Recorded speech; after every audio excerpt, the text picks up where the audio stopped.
Good morning, everyone. Hi, welcome to the Politico Speakeasy, the final day, and wow, what a crowd. Thank you guys so much for being here this morning. I'm Christina Gonzalez. I'm the executive producer of Politico's events for Europe, and we appreciate you spending our morning with us. We know that you are here because we have an incredible guest lined up to start off our day. So without further ado, I'm going to bring up my colleague Zoya Shevtovlovich. She is going to introduce our very special next guest. So give them a round of applause.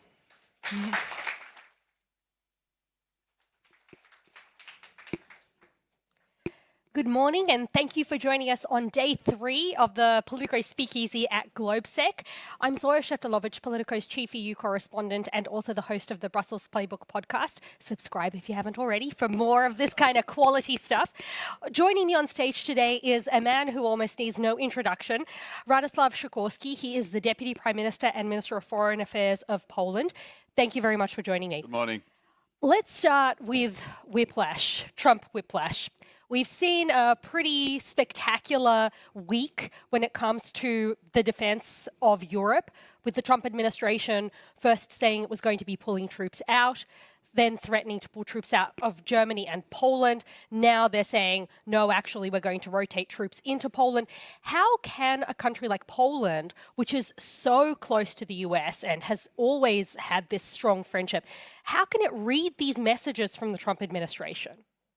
I think there may have been some miscommunications while President Trump was in China, but all's well that ends well. It looks that not only will we have roughly the same number of US troops, we might even have some more, and we are also building up capabilities, both US capabilities in Poland and Poland's capabilities. We took delivery of our first F-35s yesterday.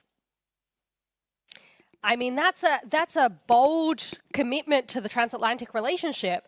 But the problem is that how is it possible to plan in advance when you've got this kind of seesawing action from the US? What does that do when you've got such long lead times for things like F-35s, for any sort of equipment? You need procurement chains are long, you need time.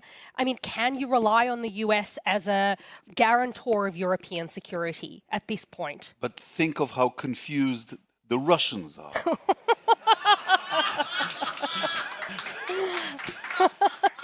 Is that the grand plan? Is Donald Trump doing all of this to confuse Putin? The GRU are going nuts. Are they? Because we at Politico published a diplomatic cable that we've seen from Poland where we saw descriptions of feelings of bewilderment, genuine distress in Warsaw at these reports of the troop pullouts and back in again. I mean, has this seriously damaged the relationship on that level, particularly because we know that the Poles were not told that this was coming? No, this is just a hiccup. We've had such turbulences before. You know, I signed the missile defense agreement with Condi Rice, the Bush administration. The new Obama administration changed the technical specifications for the system. That was a hullabaloo too. But now the missile defense base is operational, and it's a Polish-American success. Speaking of European security, Ukraine has been fighting a war for more than 4 years now. Where is that war going? Do you see it ending in the near future, or is this going to be a huge war of attrition that goes on and on and on? And is Europe prepared for that kind of war of attrition? It is a war of attrition, and it has its ups and downs. Wars are never linear. It's never one side winning from day one till the last day. The Russians initially achieved some inroads, but Ukraine made gains and pushed them out of the Kherson area, even made incursions into Russia. Until the end of the winter, Ukraine was in difficulty because of the attacks on civilian infrastructure, and also Russia was gaining territory. And now, again, Ukraine looks like it's on the move. Ukraine is gaining more territory than losing. Russia is losing more men than can be recruited. and the deep strikes are seriously affecting Russia's ability to refine oil. At the same time, the Russian economy is beginning to suffer. Remember, they made money on the first year of the war. But that's no longer the case. So Putin should realize that he's in trouble. The problem with dictators is that they usually realize that they're in trouble too late. I was saying yesterday, but I really think it's striking. Would you have said 4.5 years ago that by now Putin would still be fighting in Donbass and that he would be panicky about possible Ukrainian strikes on Moscow during the victory parade? Because I wouldn't have had that foresight. And it shows you how much stronger Ukraine's position has become and how much weaker Russian position has become. Do you think that when Putin said the other week that maybe it might be time to start wrapping this up, do you take that seriously? Because Putin says things all the time, he throws things at the wall and some things stick and some don't. Are we to read that as a genuine indication that maybe he does want to get things finished? You're absolutely right that Putin cannot be trusted. Putin has a border treaty with Ukraine, signed by himself and ratified by himself. He told us, these are not my men, the green men in Crimea. He categorically stated publicly and to our heads of state, I have no intention of invading Ukraine, right? If he wants to end the war, he can do it in 5 minutes with one phone call to Gerasimov. Get out. So by their deeds, you shall judge them. Do you think Europe should actually be sending someone for talks with Putin? This is something that has been boiling around for years. There was a lot of criticism that Emmanuel Macron got for talking to Putin early on in the war. Do you think now is the time for someone from Europe to pick up the phone or indeed make the trip? And if so, who would that be? There are important developments in this area. So the US Secretary of State stated yesterday on the margins of the ministerial in Sweden, beautifully prepared by the Swedes, that the US is taking a pass on mediation. And he was warning us that, look, we have other fish to fry.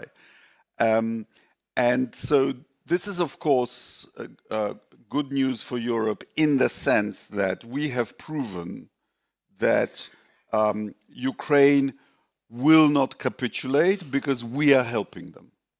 We are paying for this war since the beginning of last year. And this year, it's 98% us. And it's also our security that is at stake. So it is actually quite tempting to say, well, maybe Europe should negotiate it. But I think we should be careful with this. We've just had a good discussion with President Peter Pavel on the margins of GLOBSEC. Because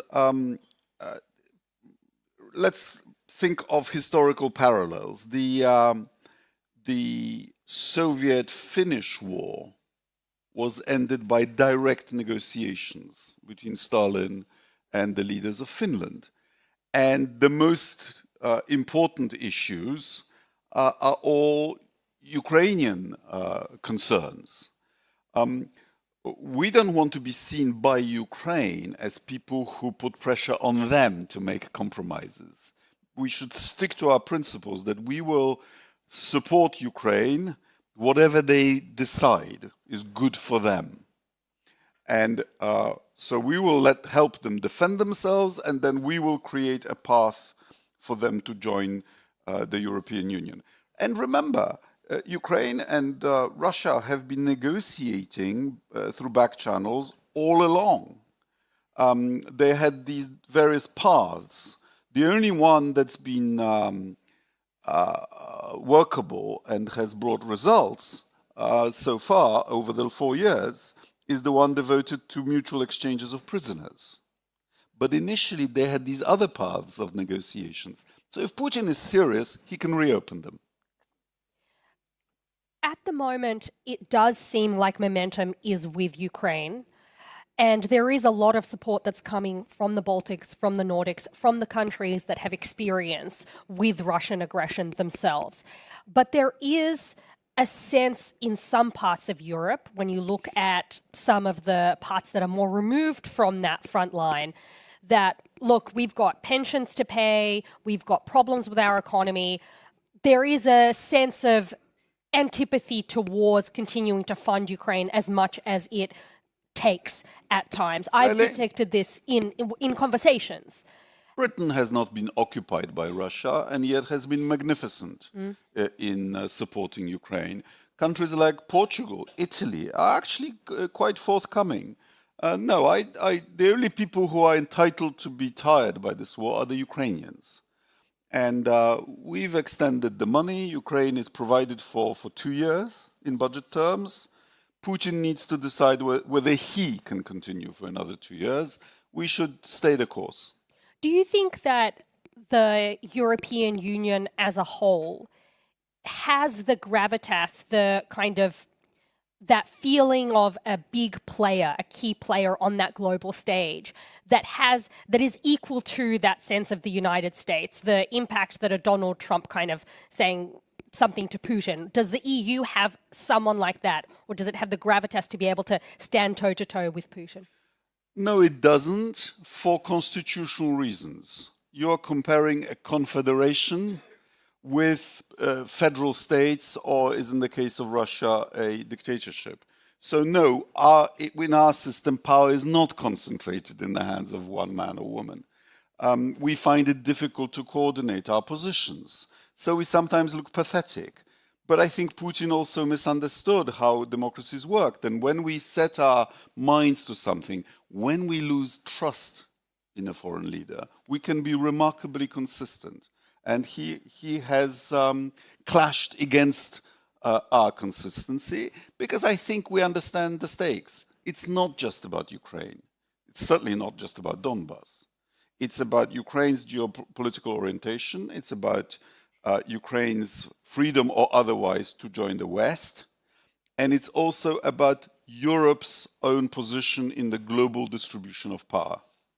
If Russia wins this war, Russia will be the third pole in addition to China and the United States. If Ukraine wins and Europe, with Europe's help, then clearly Europe with Ukraine in it will be the third pole. Don't ask me which I prefer. You've said that you've explained what you think Putin misunderstands about democracy. What do you think Europe misunderstands about Putin? I think we are much better informed about him than we were before this war. You know, some people had illusions about transformation through trade.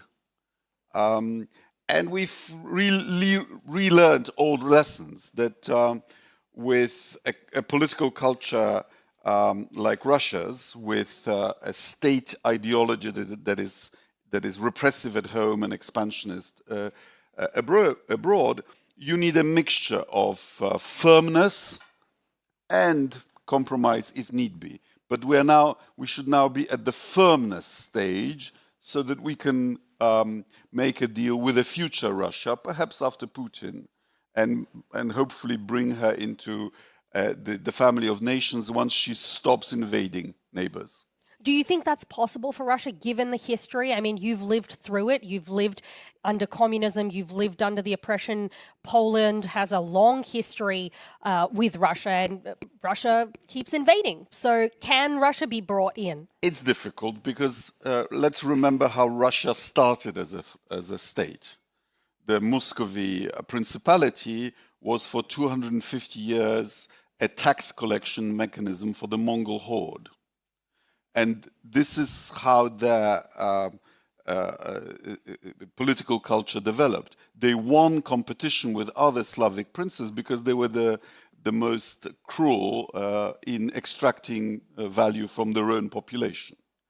And then they started growing, and the more land they took, the more enemies they had, and the more enemies they had, the more threatened they felt, and so it goes on until under the Soviet Union, in my part of the world, we had a joke. What is the secure border of the Soviet Union? It's a border that has Soviet soldiers on both sides of it. Well, I was born in Ukraine, so I Right. know the feeling. Right. So, and you know, they had their chance when the Soviet Union collapsed, but the moment that Putin started having Andropov as a national hero rather than the anti-Soviet dissidents, I knew that it was going in the wrong way. So the trouble with Russia is that there are peaceful European democracy-minded people, but the proportion is smaller than in the rest of Europe. We should always encourage them when they try, and they only try. There are only ever reforms in Russia after a lost war. So my argument is that Russia should lose this war, not only for the sake of Ukraine, not only for the sake of Europe, also for the sake of Russia, because this would be the only chance for them to truly realize that the empire is over and that their chance to become influential and admired is to develop their own land and their own nation, of which they have plenty. I mean, come on, you know, how many is it? 11 time zones, and they don't have enough land? So it's not a problem of land. I'd like to move to a question of Polish politics. We've had reports that the US Deputy Secretary of State, Christopher Landau, instructed the State Department to approve a visa for the Polish ex-Justice Minister Ziobro. He's wanted in Poland over the alleged misuse of public funds and the deployment of Pegasus software against opposition politicians. He has fled to the United States from Hungary. What is the Polish government's understanding of what happened there? And do you view that as political interference? Yes, we do. And I have personally communicated to High Representative of the US government our displeasure because he's facing 26 criminal charges. Just to make it precise, in Poland we have a system whereby if you get fined in the criminal justice system, the fines go to the justice fund. And the purpose of setting up this justice fund was to use money from criminals to give sustenance to victims of crime. Good system. And Mr. Ziobro used this fund for, as you say, buying this invasive Israeli software, which was then used to spy on members of the opposition and on journalists. And he used it to reward, to help his political allies from his faction of the PiS party to win elections. And he was even trying to create a media center for his sub-party within PiS. Now, that's misuse of public funds in any country, and he needs to face the charges. He's technically still an MP and a deputy chairman of the main opposition party. His job is to be in parliament and voting. And he has now, in our view, gained a journalistic visa under false pretenses. He's not a journalist. And he's already misusing the journalistic visa because he's openly saying in social media that he's going to be touring the United States organizing Polish communities. That's not a journalistic assignment, is it? So are you going to seek extradition? Extradition is another process. And we have an extradition law with the United States signed by Zbigniew Ziobro. Well, that's lucky. So we will certainly act according to that procedure. And remember, these extradition requests go both ways. The US wants some criminals from us as well. But the first thing is, of course, whether he's a journalist, whether he's entitled to that visa.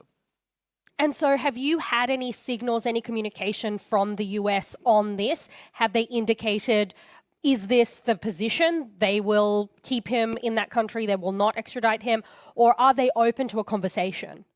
Well, we've made our communications, and the United States is recently quite tough on people who break immigration rules, aren't they?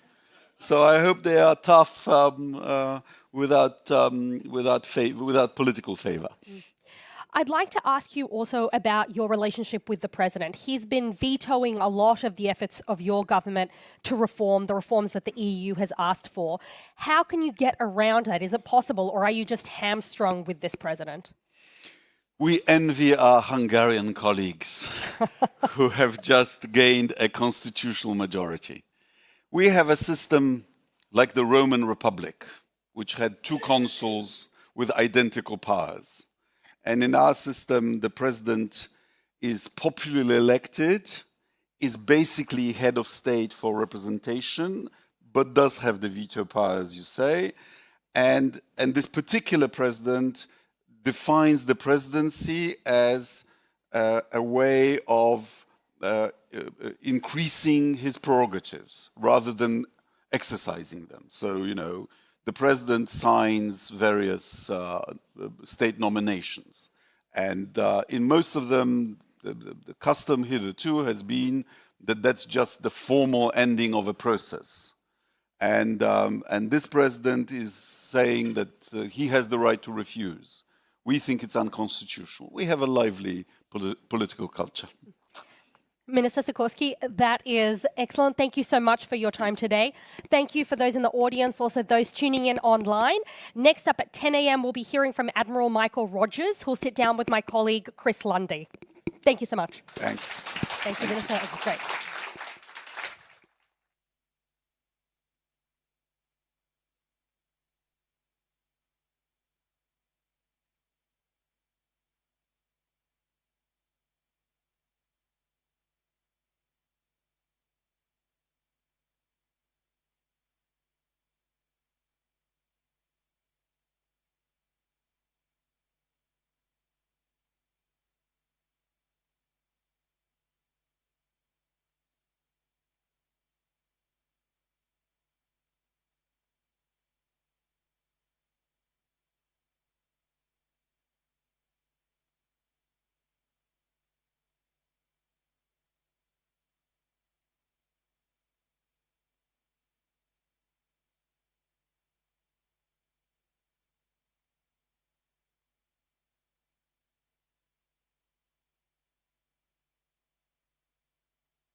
Hi, everyone. Welcome back to the Politico Speakeasy here at the GLOBSEC Forum.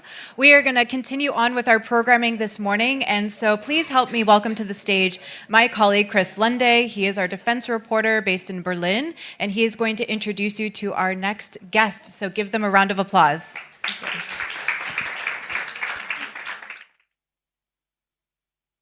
Hello, everybody. Good morning. Hi, good morning, everyone. Thank you. These are great seats. You can really sink into this. Thanks for joining us on the final day of the Politico Speakeasy here today at this year's GLOBSEC Forum, also today. I'm Chris Lunde. I'm a defense reporter based in Germany. And joining me on stage is Admiral Michael Rogers, former director of the National Security Agency and commander of the U.S. Cyber Command. Admiral, thanks so much for being here, and we're looking forward to the discussion. Thanks for the opportunity. I would kind of like to start with your past and looking towards the future. You ran the NSA and Cyber Command at a time when the U.S. was really defining what cyber power meant, and today the intelligence community is facing a whole leadership churn, the aftermath of the war in Iran, Chinese penetration of telecom networks, renewed surveillance fights in Congress, and European concern over Russian hybrid attacks. So nothing going on. Nothing going on. What grade would you give the U.S. administration in handling these challenges at the moment? I don't grade other people's homework.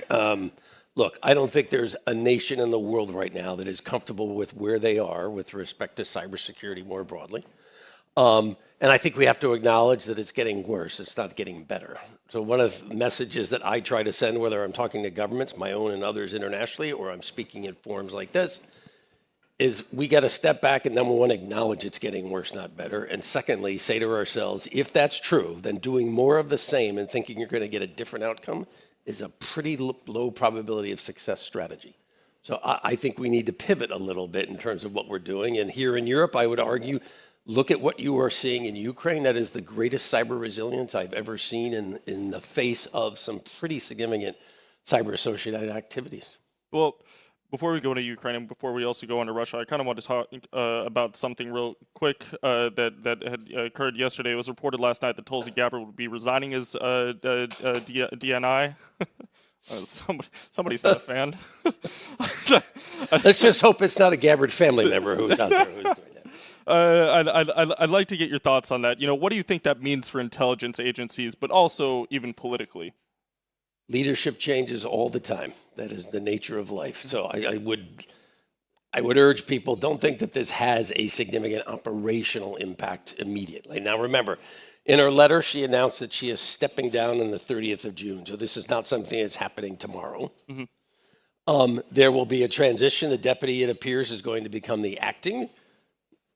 Agencies will execute their responsibilities. I will be honest, as the director of NSA, I led the largest intelligence organization in the U.S. structure. If we're honest, it's the largest in the free world. And while the DNI was clearly important and I dealt with directly, regularly, my day-to-day life as the director of the NSA was not driven every day by the DNI. Yeah, well, I mean, Gabbard wasn't a run-in-the-mill kind of DNI, honestly, politically speaking. You know, she's been under a lot of scrutiny, was perceived as having really politicized the position a lot more than, you know, her predecessors. You know, Joe Kennedy resigned from the NCTC over the Iran war, and NSA and Cybercom only recently got a confirmed leader after months of uncertainty. What would you advise the next DNI to do to bring some stability in the House? I'll tell you the same thing I've said to every DNI, either that I work directly for or I've spoken to since. Remember, you have an important role here in trying to bring together this broad set of capabilities in one of the world's largest intelligence infrastructure, number one. Number two, remember, in some way, you are the senior-most face with the senior-most leadership of the nation to these men and women that are working hard to try to support our nation. So I've always been a big advocate as the DNI. Part of your job, I always thought, is to represent those individuals. And then thirdly, could we just focus on what the mission of intelligence is? It's to generate knowledge and understanding. It's up to political masters and military commanders then to decide, based on that, do I agree, disagree? And based on whether I agree or disagree, what are either the policy choices that I'm going to make or what are the military choices I'm going to make? Can we all just focus on doing our jobs and getting back to the fundamentals? But how political do you think a house like that is allowed to be? Because, like you said, this is all about operations. You're coming from a place where it is about gathering intelligence, regardless of the political skew or however anybody looks at it. It's vital. It is very important for how other agencies will end up looking at this information to make their own decisions. And it's probably I'm going to disagree a little bit on that. right. I never once had a conversation with a DNI where a DNI told me this is what your agency is going to believe or assess. And there were plenty of times when the DNI that I worked for didn't necessarily always agree with us. But so I would just push back on this idea that the DNI is going to direct an organization as to what they should believe or what their analysis should say. Now, that doesn't mean that sometimes the DNI is not going to say, I fundamentally disagree. I don't see it that way. Hey, that's the way the system works. Did you have any particular thoughts when Gabber was named DNI back when Trump became president? Look, that is the prerogative of a president of the United States. And to your previous question, remember, you can't deny that there is some political dimension to the job. You're a political appointee. You're selected by a president. You're confirmed by the Senate. So there are, and you're a cabinet level position. So there are political dimensions to the job, just as there is for being the Secretary of War, just as there is for, being the head of any other department in the executive branch as a cabinet secretary. What you try to do is remember that one of the things that's important with intelligence is this idea that we are not politically aligned. We objectively and independently assess, then political masters then decide, do they agree, disagree, and if so, what kind of choices are they going to make? But you try to make sure that in the process to generate that intelligence, it's not driven by a particular perspective. It's not driven by a particular viewpoint. It's not driven by a particular agenda. Now, have there been times in the past where it seems that pressure has existed too? Yes, I'm the first to acknowledge that. Part of that is your job as an intelligence leader. As I said, as the guy who led the NSA, I made it very clear the team's going to do what they think is right based on intelligence tradecraft. Part of my job as a director, I thought, and I used to say this to the team, I'm here to be the shit screen between the political world and you guys. You focus on doing your job. I will focus on dealing with the outside world. And we're going to do what we think is right, even as we acknowledge others may have a very different view. I certainly understand that. Yeah, it makes sense. One point that affects all of us here in Europe, but also will affect in some way, shape, or form the United States, is Russian hybrid warfare and Europe's critical infrastructure. I know you don't want to grade people, but I'm still putting you in the teacher's seat. There you go. What grade would you give on one side the U.S., but on the other side European intelligence agencies in avoiding kind of the mess that we're living in with hybrid warfare from Russia at the moment? Look, I think there's certainly focus on this issue. There's certainly a significant amount of resources being aligned against this issue. It's less to me that the challenge is lack of knowledge, because remember, Intel in the end is designed to generate insight and knowledge. It's much more to me about, okay, given this activity, what are we going to mitigate it? What are we going to do to guard against it? In a perfect world, what are we going to attempt to deter or shape the adversary from doing it in the first place? That's the area where I would say we're still not where we want to be, broadly. What do you think could be better? Number one, I think we need remember, critical infrastructure, both in Europe and the United States, is largely owned by the private sector, not by governments. They don't own it, they don't operate it. Therefore, this is about the strength of the relationship between the infrastructure owner and the government. I think we need to do a better job of integrating this. And I like to use the word integration. I find collaboration such a weak approach. Collaboration to me implies, well, if I see anything from a government perspective, I'll share it with you in the private sector, and the private sector likewise. And I'm going, guys, if you don't work together, if you don't understand each other, if you don't know, for example, how your network structure actually works, then you're not really optimized to understand, well, what might be of value or relevance to the other. But when you integrate with each other and you actually work together side by side, suddenly it's, I understand your data flow. I understand how your network infrastructure works. I understand the business structure that creates the outcomes that you're responsible for generating. Given that knowledge, This helps me identify, so what information that particularly as an intelligence individual, for example, what information, what insight do I have that would be relevant? I like integration better. And again, I would go back to Ukraine. Yep. If you look at the way Ukraine has addressed trying to sustain and protect critical infrastructure in the middle of a war, I think they have done a much better job of this integration idea. That's a good point, because we've heard this a lot throughout the entire forum, that people always say we need to learn from Ukraine. But I personally have not really heard many concrete measures to get to the point of what we are learning in terms of what we can actually adapt for ourselves. What do you think we can learn from them concretely that we can apply in Europe, maybe also in the United States? So let's look at cybersecurity. That tends to be where I focus a lot of time. Number one, I thought they were very smart about looking at their data structure. They came to the conclusion before the conflict actually started that they needed to look at shifting much of their data holdings to cloud outside of Ukraine. Secondly, they also, I think, have done a much better job of bringing together the network owner, the government, and the technical capabilities of the private sector, combined with the intelligence and insight of not only their own government, but of others. They've done a much better job of integrating it in.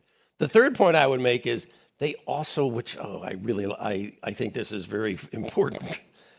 They came to the conclusion you cannot do cybersecurity on a schedule. As a guy who both attacked networks for a living and defended networks for a living, I loved a network in which I knew exactly what the defender's cybersecurity update schedule was. Hey, we patch every Tuesday at 10 o'clock. Great. Okay, so I knew that once we do the next patch update between 10 o'clock and 10:09, as of 10:10, hey, they're not going to be looking really at changing network configuration for another week, another 2 weeks. As an attacker, I loved a schedule. I loved when I was dealing with a target that was very much on a pre-planned schedule. The Ukrainians came to the conclusion, which I very much agree with, we have got to update, we have got to reconfigure, we have got to change as we gain insight and knowledge. This idea you can do cybersecurity on a schedule in the face of the kind of network-focused activity we're seeing today, I think is what a flawed principle. Well, what do you think needs to be reformed then concretely? I mean, how do we change the structure to actually become more agile? So, number one, start with mindset. What you see in Ukraine, it is amazing. When you perceive your back is against the wall, it's amazing what you're willing to do. It's amazing what you're willing to consider. It's amazing how you assess risk differently. It's amazing how you're willing to compress bureaucratic processes, and it's amazing how you focus on outcomes. So the first point I would make is we've got to change our culture here. We cannot continue to treat this as if, well, it's just normal day-to-day activity. You can't do that for everything, but when it comes to critical infrastructure, for example, I would argue our risk tolerance should be much lower. We shouldn't be willing to accept some of the things that we're seeing. I think we need to reprioritize and look at the timelines that we use to provide support to critical infrastructure. But moving from Ukraine and going straight to NATO, just kind of bluntly asking, does NATO... Have you been less than blunt so far? Yeah, try my best. Does NATO have a credible deterrent strategy for Russian hybrid attacks? Look, so far, I don't think anybody in the world has managed to achieve a significant level of deterrence when it comes to hybrid warfare, when it comes to cyber. It's not from a lack of effort. I just think we have to acknowledge we haven't achieved what we had hoped for. In the case of the Russians, it's a combination of they have significant capability, they have significant will, intent. They're clearly comfortable really pushing the envelope. And then lastly, their risk appetite is really high. They are willing to engage in activities that many nations would consider excessively risky. Hey, I don't want to do that because it's going to trigger a response, or I don't want to do that because it's going to end up creating a situation that's worse. They believe clearly that they're positioned to push the envelope. And I think collectively, both Europe and the United States, we need to very much send the message in the way we speak, in the way we allocate our resources and our priorities, in the way we respond to issues, in the way we highlight activity and make it very public knowledge. We need to highlight to the Russians, we have an awareness of what you're doing. It's unacceptable. We're going to attempt to preclude its ability. And then we got to figure out if they won't stop, how do you make them pay a price for this? Well, would the best way of doing that be doing a cyber Article 5 with NATO, for example? I mean, it's an option. I'm not necessarily sure that an Article 5 would be needed, because my view is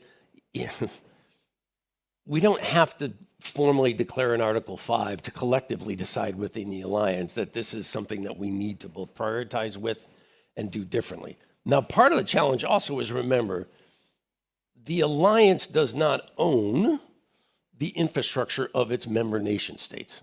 So that's another part of this dimension. As I said before, critical infrastructure is owned by private sector entities, and it's controlled broadly by sovereign states, not by the alliance as a whole. So we have to be realistic about just what is the alliance going to do in this versus what our nation state's going to do in this versus what our network owner is going to do in this. It doesn't mean that the alliance can't have a role. I don't mean to imply that. But I also think we need to be realistic here about what the alliance really can do collectively. But a lot of that also requires tools, and there's a lot of discussion in Europe around European sovereignty and the tools that they actually use. What is your take on that, given the fact that many people are calling very actively politically to become more sovereign? For example, getting out of Palantir, for example, just nixing it. Look, every nation has to decide what's right for them. I'll be very direct. I find this idea of digital sovereignty, I understand the intent, but I'm going, guys, you do understand the way the network and technical world is built. Networks they weren't built around geography. They weren't built to recognize sovereign borders. They weren't built to recognize oceans. I used to have this discussion with my own nation's leadership when I was in my jobs, and I would say, look, we have to come up with strategies and we have to come up with approaches that reflect that while we are a sovereign state, we're dealing with a world, both in terms of the hardware and the software and the basic network structure, that isn't optimized for this sovereignty idea. So I worry a little bit that I understand the intent, but I find this a little simplistic at times where I go, look, I get the intent, but I think there's a mismatch between the reality. Yep. Now, I certainly understand the objective, don't get me wrong. Everyone wants to ensure that they fundamentally understand the risk they're running and they want to be comfortable with what they perceive to be the risk. That is certainly reasonable. I don't have an issue with that at all. Last point I would make, I certainly acknowledge that there are political differences right now between the United States and Europe. Mm-hmm. You have to be an idiot to pretend that they're not. The thing to me is, let the political masters decide what the right long-run answer is. The cybersecurity, and I've tried to say that here in GLOBSEC, our political masters will make the political decisions that they feel are appropriate. As cybersecurity practitioners, let the politicians do their jobs. Can we figure out what's the best way to actually achieve cybersecurity, cyber resilience? Because as I said when we started, it's getting worse. It's not getting better. Well, I'd like to take it back concretely to the U.S. Yesterday, reports had surfaced that Trump officials had tried to ban Dominion machines based on debunked foreign interference theories, while states are warning that Congress that CISA cuts the expiration of cyber grants would weaken state and local defenses. Are we entering the 2026 midterms with stronger election cyber defenses than in 2016, or are they weaker?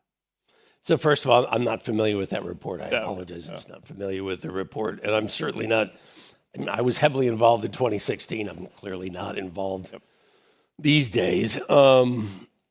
In general, I would argue 2016 was a bit of a wake up for us. You know, it really, for the first time, it wasn't that we hadn't seen the Russians attempt to influence things previously, but we hadn't seen this scale and we hadn't really seen such a spectrum of effort on the part of the Russians. 2016 in some ways seems to have been a high water for a lot of reasons, both in terms of the U.S.'s response to it, the fact that the U.S. started focusing a bit more on election security. It wasn't that we didn't have efforts around election security before, but I would say they've certainly been raised to a higher priority. 10 years ago, you wouldn't have asked me this question. For example, it's not an indictment, it's just a reflection of the world at the time. So there's a lot more focus on it than it was. So I'd have to say if your comparison was 2016, There's more focus, there's greater prioritization, there's greater awareness. That's all good. Now, we can have a discussion about, well, is there enough focus? Is there enough effort? But I'm just not well positioned to do that because I'm not Makes working sense. this like We're a bit I too used deep in to. the niche sometimes. Final question: since you've been so deep in cyber from the U.S. side for so long, it's 15 years in the cyber command, I believe now. I believe it's 15. I could be A mistaken. little over 2010. I want to say May of 2010. Yeah, So, about 16 years. Is it time for a separate U.S. cyber service, domain that we? So remember, we already, separate. within the Department of Defense, the Department of War, we already treat cyber as its own operational domain. Now, we integrate it with the multiple other domains out there, space and the others, number one. Number two, the question, every time I get asked this question, I'm always like, could we step back? Tell me what it is that we're trying to fix. Before you tell me what the solution is you like, could you tell me what the problem is we're trying to fix? Because based on the way we define the problem, that's what will shape the solution. I find at times we are so fixated on a solution here that I question at times, could we just step back and first ask ourselves, what's the problem? What's the shortfall? If we come to an agreement on that, then we're much better positioned to then decide, hey, what's the best outcome? So I don't like starting with that question as the basis. Yep. I like starting with, hey, tell me what's the shortfall? What's the problem? What's not working the way we want? And then we can decide, is it we need to tweak the current system? Is it, hey, we need to fundamentally shift it and change it? Both of those are options. I just would like to start with what's the problem we're trying to solve. There's a lot of problems to be solving for the future. Aren't there, though? Many thanks. Thank you you, for Chris. coming up here. Thanks. It was a real fascinating discussion. And next up, my colleague Jan Chinsky will interview Swedish Defense Minister Pål Jonson. Thank you very much. Thanks, Chris. Much appreciated.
Good morning, everyone. Welcome back.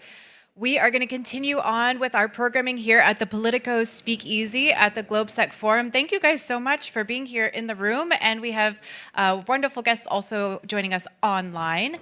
Our next conversation is going to be moderated by my colleague Jan Chinsky. He is our senior policy editor, and so please help me welcome Jan and our special guest to the stage, who we'll introduce in just a moment. Thank you.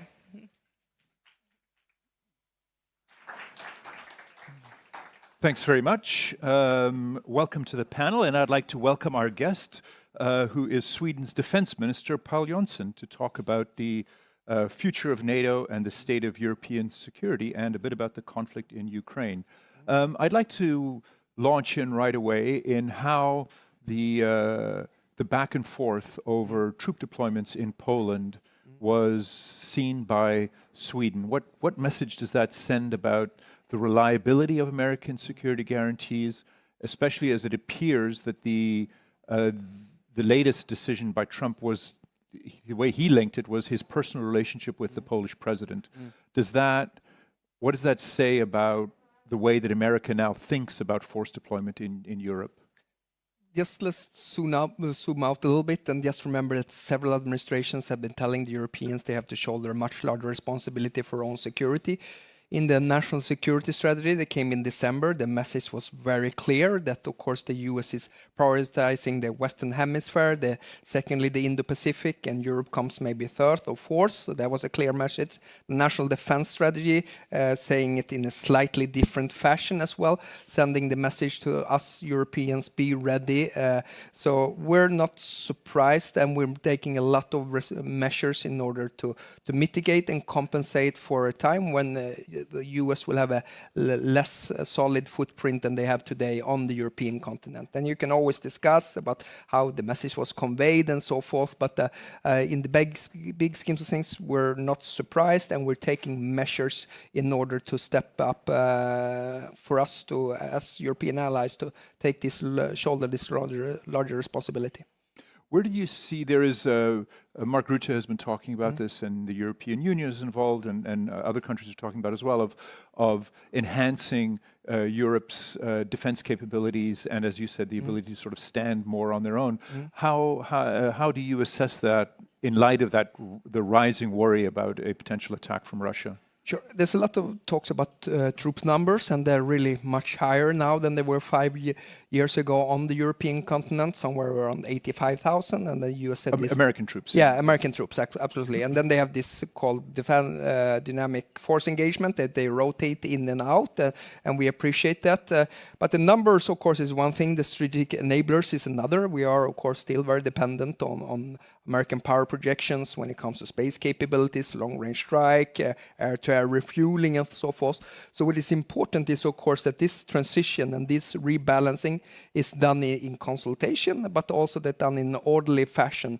Because what you're seeing across Europe right now is of course, a massive rearmament. There's no other way of describing it as well. So we are laser focused on ensuring that we can transform economic clout into combat power really quickly as well. It takes a little bit of time because we have a challenge now with a mismatch between industrial capacity and then, of course, the demand is much higher than the supply. And of course, there's a lot of red tape to cut on making sure that we have a much more efficient acquisition process. But I think we're on the right trajectory. In the big schemes of things, this is a historic time for Europe.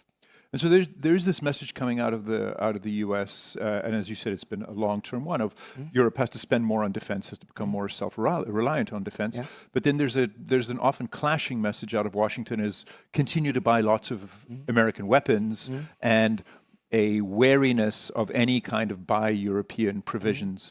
How do you see that, especially from a country which has one of the more integrated defense industries? Absolutely. This is an area where I think Sweden punch above its weight for being a 10 million country because we can design our own submarines and our own fighter jets, very advanced IFVs and artillery systems and so forth. And I think global eye. But for me, I come to this perspective as a consumer. I know there are ideas floating around now with reviewing the procurement directive that you should have a European preference.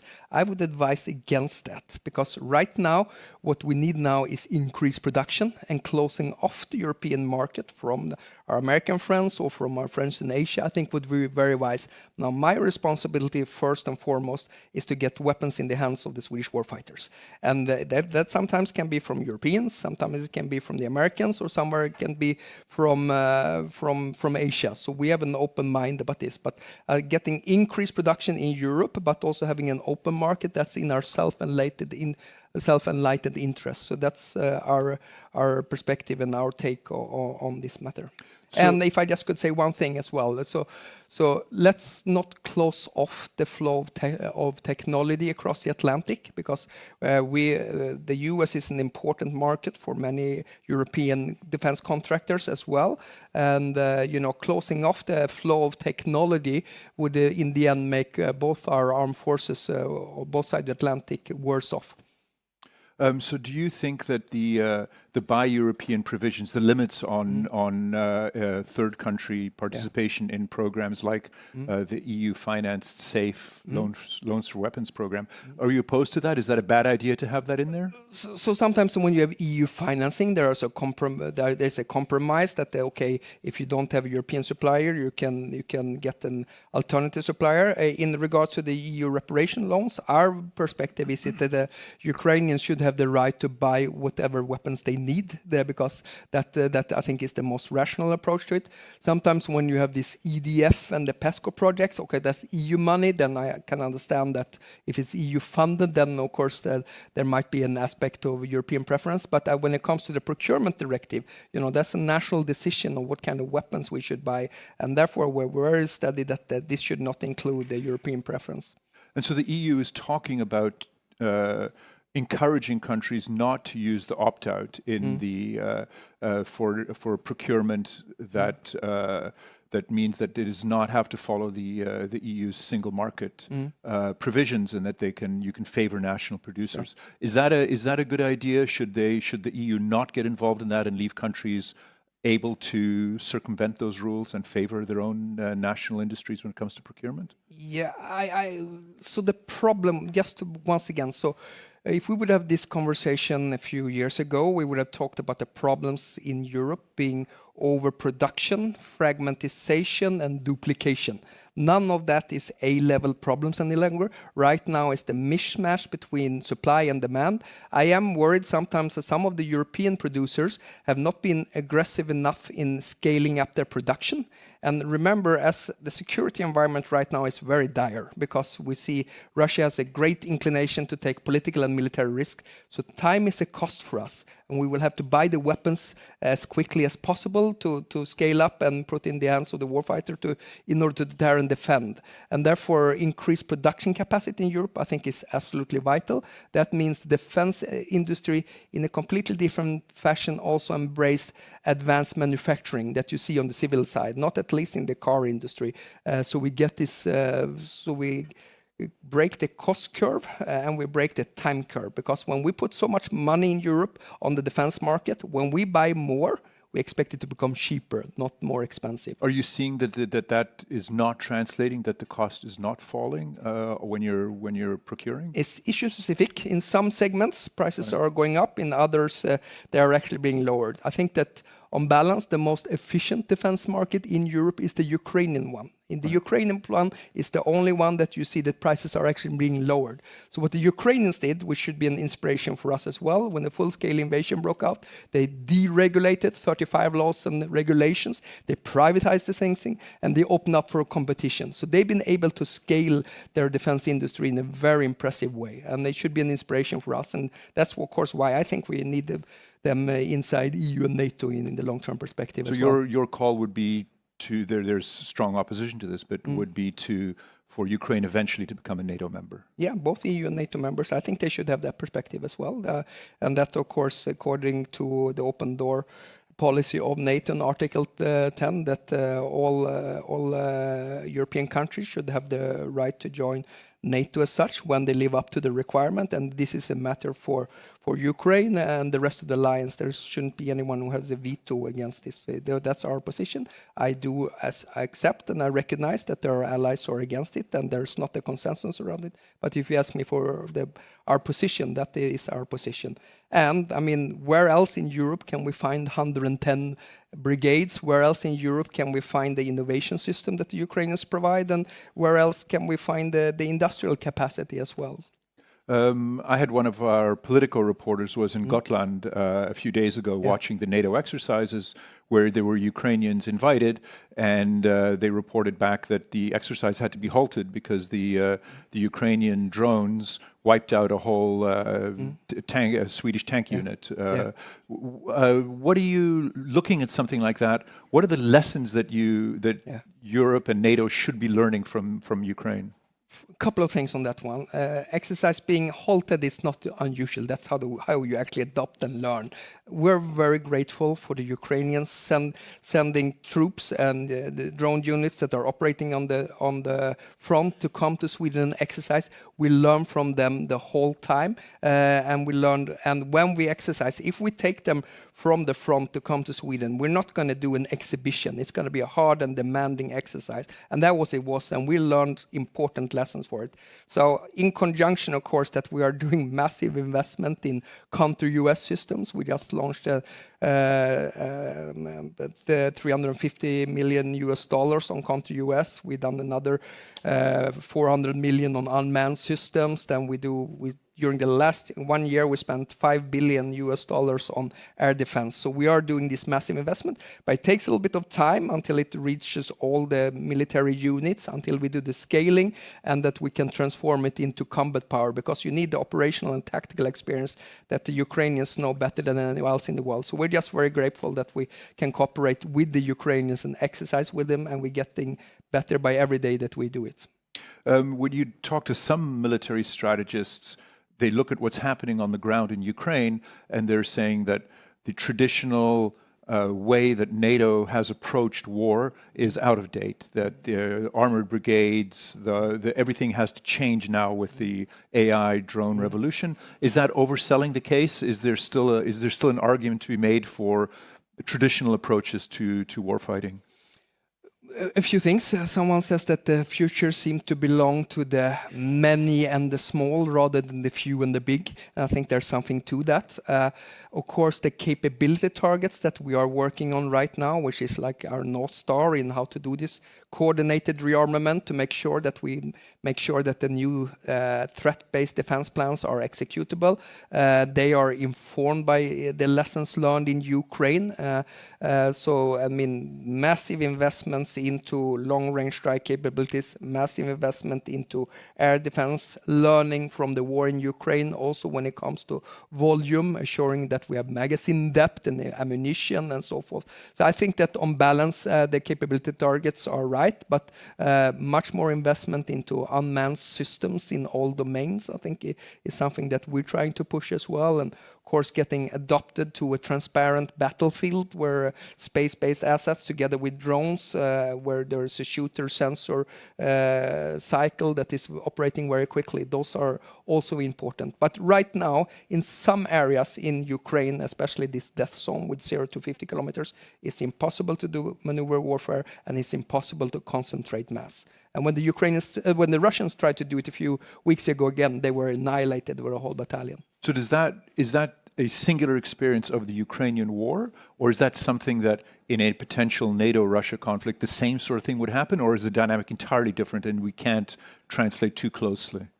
I don't want to get into too much operational details like that, but in how if the deterrence would fail and we would execute the defense plans like that, but.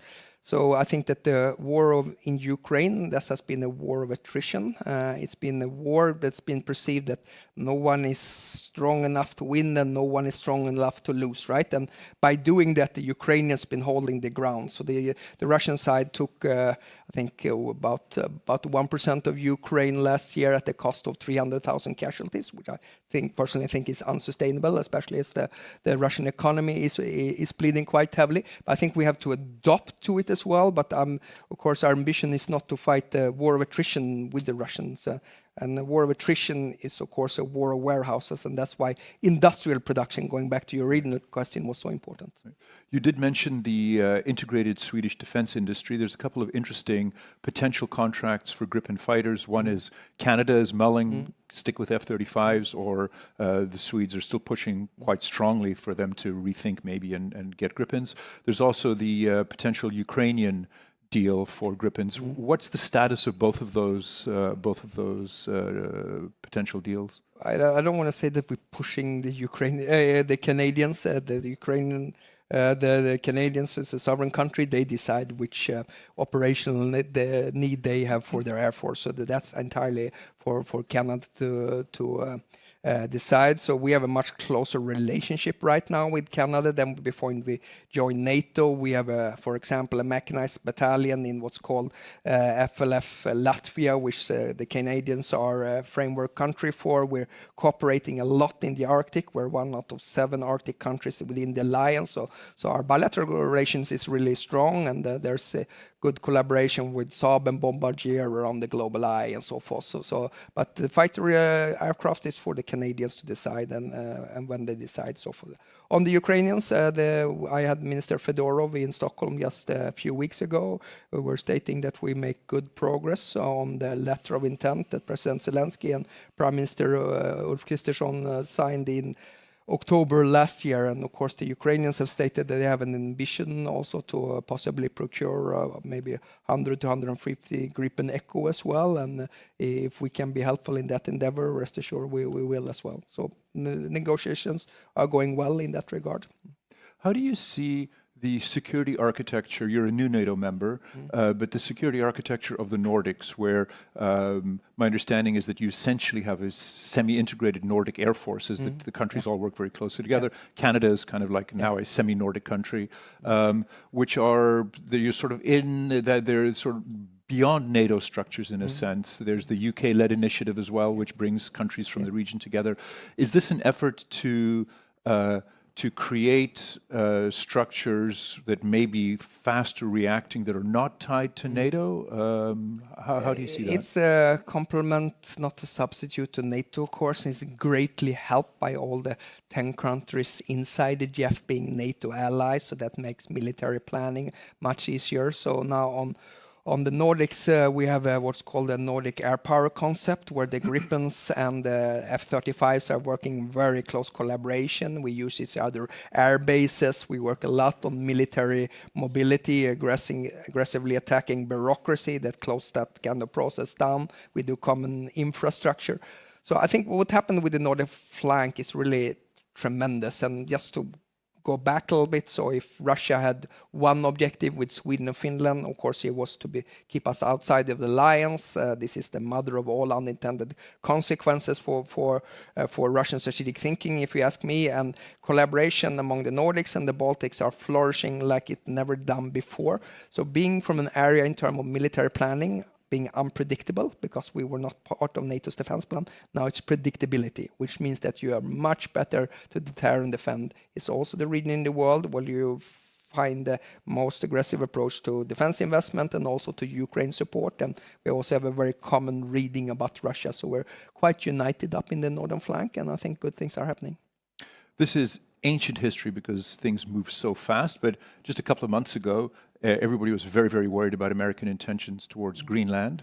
We had the governor of Louisiana there a few days ago, so the Americans haven't entirely dropped the interest. They again, Trump a couple of days ago was again raising the issue of Canada becoming the 51st state.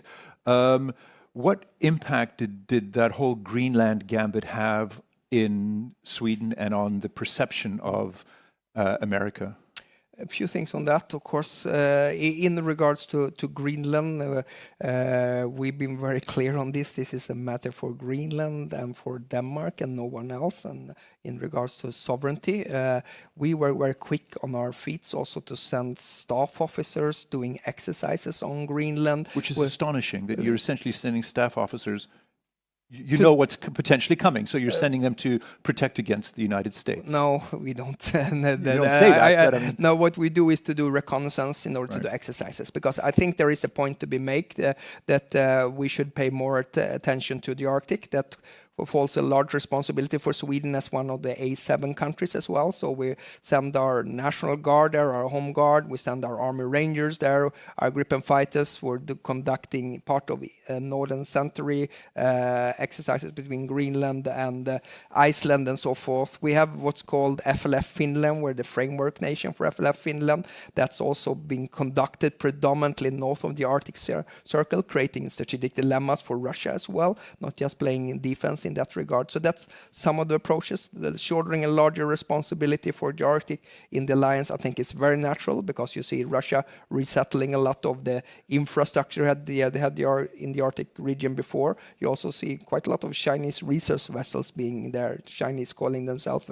near Arctic countries. But when it comes to the sovereignty of Greenland, that's a matter for Greenland, that's a matter for Denmark. And you know, when we don't agree with the Americans, we tell them so, and then when they don't agree with us, they tell them like that, and that's how it should be. So that relationship still exists of being able to honestly talk back and forth. Well, yeah, we convey the message, and they know the message, and they let us know when we don't agree. That's how it should be. I mean, we are very clear on. I think the Nordic solidarity when it comes to Greenland has been very strong and very coordinated as well. Thank you very much for agreeing to take part in our panel today. After a short break, my colleague Nick Vineker will be back with our final interview with Lithuanian Foreign Minister Kęstutis Budrys. Thank you very much. Thank you. Thank you.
Good morning, everyone. Welcome back to the Politico Speakeasy. We are going to continue with our programming as soon as the music comes down because thank you so much. And hopefully you guys can give us your attention for the next 15 minutes. We have another excellent interview in store. My colleague Zoya Sheftalovich is going to be carrying this next conversation with our special guest. So please give them a round of applause.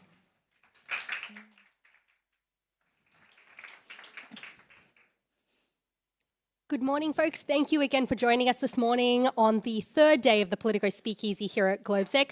I'm Zoya Sheftalovich, Politico's Chief EU correspondent and the host of the Brussels Playbook podcast. Subscribe if you haven't already. And with me today is a very special guest. Thank you for joining us. This is Oana Tsoiu, the Foreign Minister of Romania. And this is a great time to be talking to a Foreign Minister of Romania because obviously there's a bit of upheaval in your country. There's been a no confidence vote in the Prime Minister. Tell us what's going to happen, who's going to be ruling Romania. So thank you for having me. That's one. You do like to start with the easy questions, I noticed. What's happening in Romania is that we do have a large majority in parliament in terms of the political parties that have gained the trust of citizens to go ahead with a higher speed in growing our economies, in doing the proper reforms that are needed. There's a high majority that is confident and anchored in the transatlantic partnership. The support for NATO across all of our citizens is very high. Why am I mentioning that? Is because any change we have in our negotiations between our political parties has the imperative to be anchored in what the citizens desire and support. And that is an anchor of stability that is a good indicator of what we will do in the future in Romania. We also have now political consultations hosted by the president due to his constitutional role in assigning a proposal for a prime minister that has the task to create a majority in parliament going forward. Now, there were some signs of partners being worried because some of the political representation in parliament that has contributed to the motion to dismiss the government is formed of political parties that are highly critical to the European projects, but more than that, that did not participate in what was considered to be key in Romania, which is the investment we have in the partnership with the United States in terms of the approval that we gave through Parliament at the proposal of the Ministry of Foreign Affairs, Ministry of Defense, the Prime Minister and the President to allow for the logistical use of our military bases for exclusively defensive logistical support to make sure the objectives in the Middle East are protected. So on the topic of that transatlantic relationship, obviously that has been a long-running relationship for Romania. It is a big backer of the US. But it was also the first country that suffered from this troop withdrawal last year. So how do you read that in Romania? Is the US sort of extending the hand of friendship to Romania in the same way that the previous administrations have? Or is this worrying that the troop withdrawals have hit Europe and have hit Romania specifically? I think both things are true in the same time. I've had really good conversations with Secretary of State Marco Rubio. We've met 5-6 times already, as recent as this week. With other secretaries from this current administration, we're having great conversations with Secretary Wright. We've met 3 times across Europe and Washington, Treasury, Internal Affairs. So I would say the relationship is in a good moment, definitely way better than 1.5 years ago. That being said, though, it is quite clear that US's decision to shift more of the focus and the resources towards Indo-Pacific has an effect. We do believe that Romania is a key country in terms of having a security role at the Black Sea. We have the longest border with the war that Russia is illegally having against Ukraine. So we do believe that having a stronger posture, a stronger contribution on Romanian territory allows for benefits in terms of security way larger than just for our country, especially that if we do look at the map, it is quite clear the role that Romania has from a logistical and security perspective, also as a connector between Europe and the Middle East. It is a key country, but also because of that border, because of how large it is, obviously Romania has also had more than its fair share of drone over flights. that must be a concerning thing for Romanians who live on the other side of the border. Thus far, Romania hasn't shot down those drones. They've sort of kept an eye on them and waited for them to leave airspace. Will that change? Do you anticipate actually shooting them down? Something that it's very important to say is that we have had the decision to shoot them down in many of those incidents. So our ministers of defense have given the clear command to shoot down the drone. It is the final decision of the pilot, and actually a Romanian F-16 pilot has recently taken down a drone over Estonian airspace, and that shows how important it is that we have these international air policing missions. That being said, yes, there's a reason of concern. How we answer to that reason of concern is to make sure in the conversations we're having with our allies that we do have a plan to increase our air monitoring capabilities and air defense. With United States, we've had the same conversation, and we're grateful that they have contributed, especially on the radars and the ability to monitor our border. But also it is quite clear, not just for Romania, but for all of us countries in the eastern flank, and I would dare to say that's a lesson that has been clear in the Middle East as well, that we need new technologies that are adapted to the type of warfare that is now taking place, and especially new technologies to answer to the threat of drones.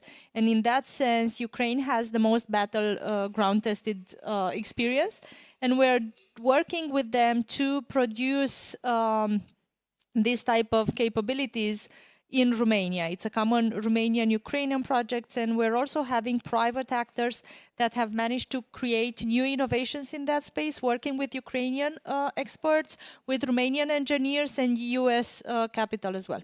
It's interesting that we're on this topic because Romania is one of the key beneficiaries of the safe loans that the EU has implemented. Second largest, indeed.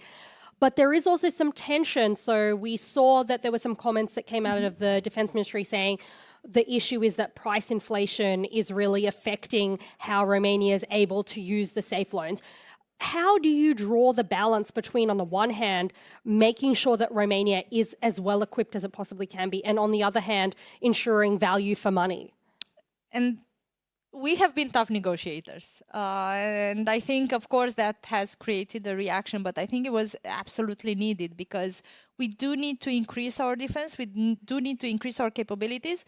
Most of our allies have evaluated that Romania is one of the countries that has had the fastest modernization of our army through time, but of course we still need to continue to invest in that. We have a budget allocation close to 3.7%, out of which a part of it is for logistical strategic infrastructure and dual use, and some directed specifically at the army and procurement there.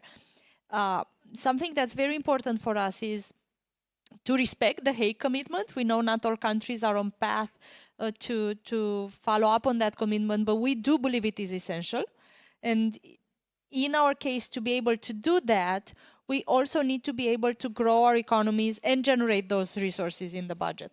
And that has meant that localization was very important, investment in jobs at home was very important, and those were aspects in the negotiation. Something that was also important for us is to increase the engagement with European partners, of course, but also create the space to advance in the engagement with United States. And we do have in the procurement plan more than 2 billion directed in the investment and procurement with our partners from the United States.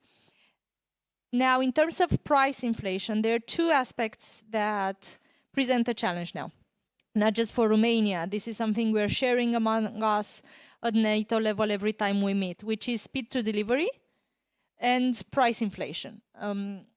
Because you have an increased demand, as most countries have increased their budgets, but also a totally different pressure on time, because it's very different when you wait 5-7 years for something to be delivered when there is peacetime, and very, very different when you wait for something to be delivered when you're actually bordering a war.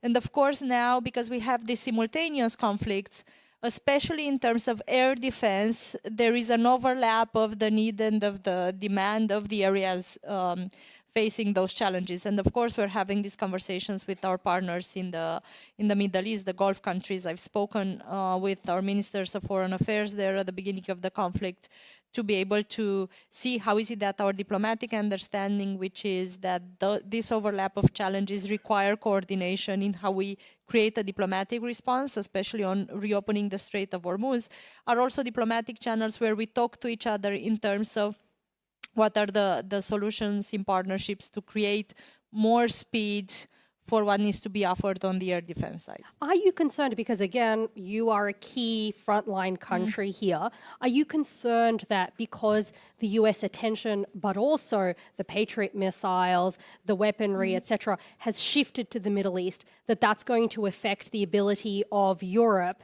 to defend itself in this war? There is, of course, an increased demand that's coming from more sides. In the same time, something that is very positive, and I fully appreciate that coming from United States, is that the speed of delivery on the commitments on air defense to Ukraine has been amazing. And this is something that we've spoken about at the NATO ministerial. This is something that our Ukrainian counterparts have also shared, that there was no delay in delivery to what was essential. And it was essential because you had maternity wards, kids in the hospital, buses leading workers to their workplace, apartments where families are living that were targeted, and of course that is against any of the international criteria and rules we have established. So having that air defense in place has directly, immediately saved lives. Romania is traditionally, historically quite close with Moldova. Obviously, there is a language connection there as well. Moldova is having a pretty significant amount of Russian interference. There's also a very aggressive push by the Russians to issue Russian visas, Russian passports rather, to Transnistrian residents. Is that a worry to you that there's a pincer move around Romania? Of course, it's a worry factor, and it's not just around Romania. We see those malign narratives, those interferences, not just in Romanian informational space, but I would say many European countries have faced and identified that, especially close to election time or anytime there is a drone incursion, for example. You would also see messages appearing in a coordinated manner very close to that moment. Not to say there is no space for the organic reactions of citizens. Of course, a lot of it is authentic, but the challenge with that type of interference is to make the difference between what is authentic and what is a coordinated campaign. And there are steps we're taking in that direction. We're going to host in Bucharest in October the hybrid symposium of NATO to make sure we bring in experts from every allied country to coordinate better our response, our common pitch for the allocation of resources, to better answer to hybrid threats. Because in our assessment, the number of hybrid threats, the number of hybrid interferences, and the chances of Russia trying that in the future as well are quite high. Well, we don't have to look very far because we saw in the presidential election when a candidate who no one expected came out of nowhere, Georgescu, came first. That result was annulled. Now we're seeing that George Simeon is polling top of the polls. I mean, that far right kind of push, it seems like there is a Russian push for the far right in Romania. How can Romania counter that narrative? You said that you're having these meetings, you're doing these things, but another election might be around the corner. How do you defend against that sort of influence? Okay, so one thing is I don't tend to comment about my political opponents in Parliament from the role of Minister of Foreign Affairs in these setups. So I will not comment on the polling results of one of the political parties in Parliament. But I will say this in terms of the experience we've seen in 2024. We had the Georgescu, the candidate you're mentioning, reaching top 10 globally in social platforms. And imagine this was something that was happening in the Romanian information space. So imagine the frequency of the mentions if it was able to trend close to global music figures that have a global audience. And the candidate's team and the candidate himself have reported the total cost of their campaign as being zero. So you do not need to understand every detail of what's happening, although this is needed for the public institutions and our own citizens. The president has committed to putting forward the public report on what the institutions knew at that time. But it is quite clear, even for a very detached observer, that it is impossible to reach that level of information that is put in front of people that vote with zero investment in that direction. And of course, afterwards, there were incidents of his supporters having been identified with illegal weapons under the floor of their houses and so on. So there are many things that are clear in that direction. And we have seen other countries that were monitoring what's happening also be very clear on the fact that they have identified these interferences. There are also things that we need to do together in terms of preventing that, not just identifying and answering to it. And in that sense, I think it's very important that we do invest in independent media, that we do create the space for a more critical perspective, and that means to invest in education early on, and that we do need to keep spaces of debate that are protected from interferences that are not actual opinions of citizens, but rather bots commenting on AI-generated algorithms targeting citizens to try to shift their opinions. Democracy should always be about debate and competition of ideas and competition of candidates forward. But if that conversation is heavily polluted by thousands of accounts or messages that are coordinated to answer the national interests of a different country than the one where the elections take place, of course, that is a huge challenge that needs to be answered. Well, on that note, Minister Tsoyu, thank you so much for joining us at the Speakeasy. Folks, thank you for joining us here in the room and online on the live stream. Don't go anywhere. We've got my colleague Nicholas Vinegar up next to speak with the Minister of Foreign Affairs of Lithuania. Thank you so much. Thank you.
Hi, everyone. Wow, the Politico Speakeasy is hopping. I know that folks are eager to grab some food, grab some drinks, and we encourage that. However, we hope to encourage you to do it silently over the next 20 minutes because we are going to get our next conversation underway. My colleague Nick Vineker, who is our Chief Foreign Affairs Correspondent, is going to introduce you to our very special next guest. So please give them a round of applause, and please keep it quiet for the next couple of minutes. Thank you guys so much. Cheers. You. Very happy to welcome Kęstutis Budrys, Minister of Foreign Affairs of Lithuania. Let's have a seat here. Yeah, I mean, it's been a whirlwind of conversations here, as I'm sure it has been for you. But let's get right into a situation that's been ongoing in the Baltic region with drone incursions, supposedly drones drifting into your airspace. Could you sort of fill us in on the latest with these incursions and what is going on here? Is this Russia behind these incursions? Well, what we are following the last half a year and especially the recent months is that Ukraine is intensifying its attacks against the targets deep in Russia. And the ones that are near Primorsk, near St. Petersburg, Usluga, those ports and oil products and infrastructure. So they're intensifying. The scale is getting larger and larger of the combined drone attacks. And it means that the incidents are also intensifying on our territory and in our airspace. So this is one of the development that we are seeing. So we see the incursion of drones coming from different directions, mainly from Belarus, entering our airspace. And it's not only Lithuania, that's Baltics, that's Latvia, Estonia. Of course, what concerns the larger numbers, they are not within the Baltics, they are in Romania right now. But the new developments are related to the new direction of Ukraine's attack. That is one development. The other one, and that is related to Russia's reaction to these operations and false accusation of Baltic countries as being assisting Ukraine in these attacks. And this is related to unsuccessful period for Russia and for Russia losing the momentum what concerns the battlefield. My reading is like this. I cannot rationalize in any other way why these false accusations are falling on us. And the explanation is that that's what Russia is doing, filling the gaps in the air defense with propaganda. Because there are questions also in Russia. So where is our dome? Where is our air defense? Because when they see the lights of fire each night and each day, what's going on? So this is how they explain it, accusing someone else, as being an assistant. So it's one thing. Another thing, this is in behavior and in overall in security culture of Russia, just to escalate. When something is not happening well, you escalate. It's in our security culture, when you are in trouble, look for the solution. And the solution is dismantling something and finding the way out. In Russia's security culture is just putting the heat on and we will see what will happen. So I think we are in combination of everything. And what we are finding on the ground, what we need, of course, we need more air defense. Right. More counter-drone defense. And then we talked about it yesterday in Sweden in the informal foreign ministerial meeting. But it's also the topic for EU, what we can do within the European Union more to strengthen the Eastern front line. Yeah. And just to close on that one, why are these drones going into your airspace? What's your explanation? Are you getting an explanation from the Ukrainian side why that's happening? Well, there are still investigations ongoing in all the countries, in Latvia and Estonia also, and Lithuania as well. So we can identify them as being from Ukraine, some of them, because we had also Russian drones entering our airspace, not once. So the investigation will show whether it is the consequence of the electronic warfare and rerouting them and redirecting more to the west from east, whether it is the false flag operations. So I won't speculate on this because it's really serious to find the answer. Because if it is, if there is the intent behind it, so then we absolutely on different assessment. And then the response has to be different. Yeah. But what it is inevitable doesn't matter now. Of course, it matters. But for the moment, what were the causes? We have to increase both the recognition of the airspace with the sensors, with radars, and also the kinetic and other countermeasures. Okay. So are you asking, member of NATO, do you think NATO should increase its ability to detect these drones, offer more assistance to Lithuania?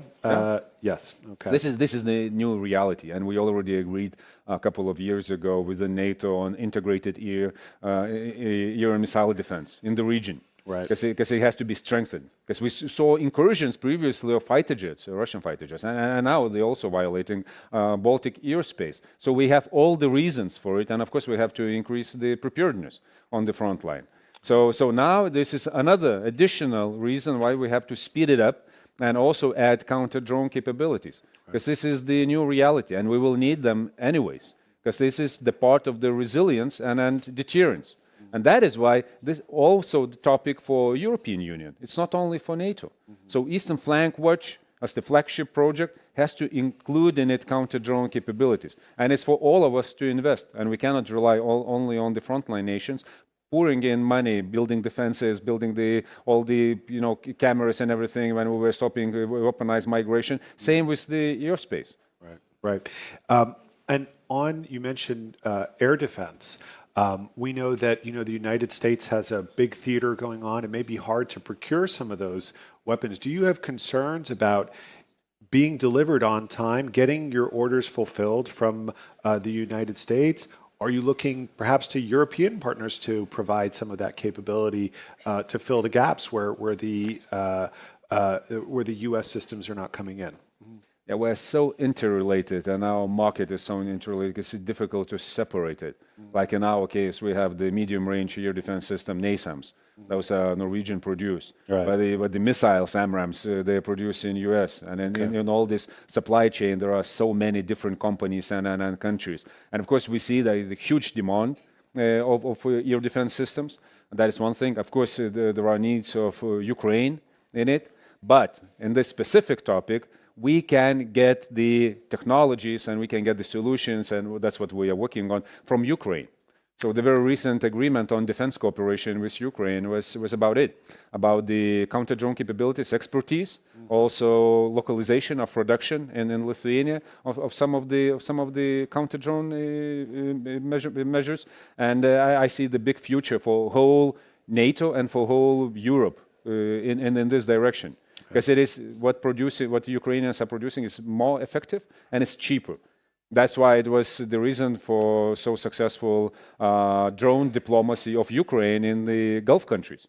Right. So that is what we have to do. And I believe that would be the bottom-up integration, de facto integration of Ukraine into our regional security arrangements. Indeed, and you're leading, you're in the avant-garde on that. I do want to ask you about, you made a comment recently that was interesting about showing that NATO's capability on Kaliningrad. And I'm just going to refresh your memory. You said NATO has the capability, if necessary, to raise Russian air defenses and missile bases there to the ground. I wondered if you could expand. What are you asking here? Are you think NATO should make a show of force and sort of demonstrate that in some way that Kaliningrad is in range? What was your intention there? I guess the whole idea about defending Baltics, because this is one of the attempts to debunk those myths about the defense of the Baltics. First one is that we are undefendable. We have no depth, and there is, it is impossible. Right. I remember those discussions about the different concepts of deterrence by punishment over the deterrence by denial, and when we didn't have enough capabilities on the very front line, and the deterrence by denial was impossible. So we were, there were some attempts to convince us that deterrence by punishment, that would be enough, meaning that we give away our territory for occupation, then regroup and reconquer this territory. And after seeing how it works in Ukraine, it doesn't. It means that the Russians will erase the civilians, right. And then with all the massacres that we've seen in Bucha and Irpin, then the understanding was that we have to deny the territory from the very first inch. So the message here is that we know where are those capabilities that would be used against the Baltic countries, and we are defendable. And this is how it works. And more troops you have on the front line, more troops you have deployed in Lithuania. And as you know, now we are working with Germans, providing the host nation support for the whole brigade, the whole heavy brigade come in by the end of 27. So now we have already a couple battalions plus in Lithuania, and we are defendable. So it's not, and it's, in defense, what you have in your hands, the real capabilities are as much important as what is happening in your head, you know, how you are defending, because it starts here. So I want to put in everyone's minds this thought and thesis that we are defendable. That is number one. Number two, we just stuck in discussing about the Suwalki Gap. Right. It's about Suwalki Gap there, knowing that Kaliningrad is on one side, Belarus is on the other side, and we have the 60 kilometers of really important lines of communication. But it's not about them. It's about the, you know, what's on the Belarusian side and what's on the Russian side, on Kaliningrad. And we won't defend ourselves only in our territory. So these are three ideas. It's not about Suwalki Gap. It's about the capabilities that potentially could deny the access there. Right. And it's about defense as such. So when you're putting these scenarios, and I'm moving away from Lithuania to any other part of the front line, we are not willing to fight on our land. Why should we? We have to fight on the other land and, you know, on the adversary's land. So these, you know, basic ideas, and if you wish, those are stratagems coming a couple of thousand years old from China, you know, how to defend your capital, just attack the enemy's capital. And so these should be also in our thinking about the deterrence. So it's about it. And of course, Russian propaganda used it in all the ways they wish about, you know, telling the stories about Baltics preparing to attack Russia. Well, now they've got plenty more fodder if they're looking for it. I want to ask you about something that's been in a lot of conversations here at GLOBSEC is about negotiating with Russia and about ending this war. We saw some comments from the U.S. Secretary of State, Marco Rubio, last night, interpreted that the U.S. might be taking a step back from the peace negotiations. I wonder if you would support the idea of Europe engaging directly with Russia, perhaps appointing a special envoy to represent our interests. Do you see any interest in doing that? Is that a valuable thing to do? Well, from everything that we learned, the main question is what is Putin's interest in all of it, Russia's interest in all of it? Because they are masters in playing, and masters in you know, deception and delaying and disruption. And that was what happened with the huge United States efforts, diplomatic efforts to get the deal done. Right. And it was what, one year and a half, and the Russians still mastered how to deny this possibility. So it's on their side. What we learned from these attempts that we have, you know, both hands full. One is openness and diplomatic efforts. In the other hand, you have to have leverages and you have to have sticks, because it won't be easy talk. It never was. You know, how can someone expect that you can talk it through? No, it will be the very harsh talk and a harsh way, even though, you know, when the Russians are not interested in it, and that will be double more difficult. Right. And then knowing this and understanding that, okay, there is now the opportunity for Europeans to step in. Yeah. So what will be our package? What will be our demands? Right. What it will be all about? And then can someone expect that Europe will be mediator in it or negotiator for our own interest? Of course, we have our interest in everything that is happening around Ukraine, but not only in Ukraine. Like a tactical nuclear weapon being deployed in Belarus, or medium-range dual capable missiles being deployed also in Belarus, and many other things. Of course, we have interest. And accountability is also for the war crimes committed in Ukraine. It's one of the topics. So can we agree on this list of demands? And can we then be transparent enough among the member states to agree that this is the way forward? How we will define the end state? What will be our indicators of success, that we are successful? Then we can proceed forward. But when we don't have this essential part, fundamental part, and we are discussing the names, I feel that we are falling into the trap of Russia. Because that came from Russia. Those first ideas about Gerhard Schroeder, that's the potential candidate for this negotiation, that didn't come out from any capital of Europe. That came from Moscow. So I think that we shouldn't fall into it. But on the principle, because you talk about leverage, and these days it is really Europe that's exerting a lot of the leverage, 20 package of sanctions, financial support for Ukraine, more than the United States in a way. So it would make sense. Do you think it would make sense for Europe to, if we agree on these demands, to be able to sort of engage directly and say, well, if our demands are not met, then there's going to be a 21st and a 22nd and a 23rd round of sanctions. Just in the principle, or do you think that idea makes sense? Yeah, theoretically, yes. On paper, yes. Practically, we know where we are. So with 21st package, we will see how strong it will be. Lithuania's proposals, I don't know from which package, are the same. Put on the list Rosatom, all the new contracts for Rosatom. Find Lukoil. Why Lukoil is not there yet? And we know those answers because some of our member states are still trading with, and Lukoil has the investment. But we had enough time to come over this. Same with financial institutions. And there are so many other loopholes still left in the sanctions. So each time we are providing the package, let's do this. And we cannot. So how come it can be something that Russia will be really serious in considering, okay, maybe we should avoid this one? The momentum that was in US attempts to introduce Lindsey Graham package with the secondary sanctions. It really created the momentum there in overall discussion and forced, at least, just to fake attempt, but anyways, attempt from Russia to show that, okay, they're open for negotiations. Let's do something. Let's go to Istanbul or to any other place than they were going. So is Europe, capable of doing this? Theoretically, we can, of course, and it can be even worse what concerns sanctions. But we are not delivering. So how can we, convince each other that we can do this, and also that Russians would believe? And final element, that it is in Europe's hand, but not, for example, in the US. That's the frozen assets. Right. Okay. And we saw all the saga, last year. Good that it ended up with 90 billion support loan, but it's not the end.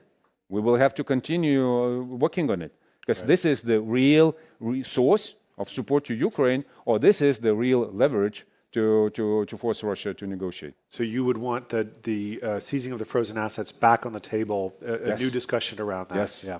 Okay. And I'm looking forward to discuss it even in Gimnich because it's not closed.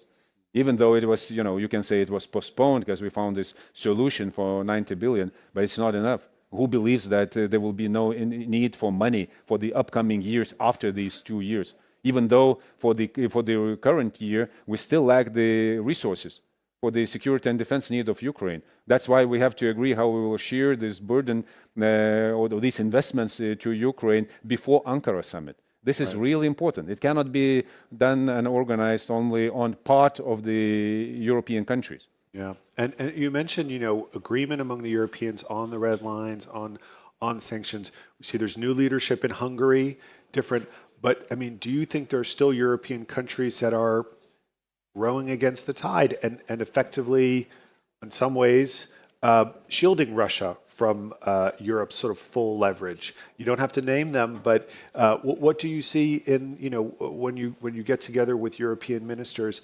Are there still people at the table who are kind of pushing back and resisting against proper sanctions and a stronger position? Well, of course, there is a tough process and difficult process.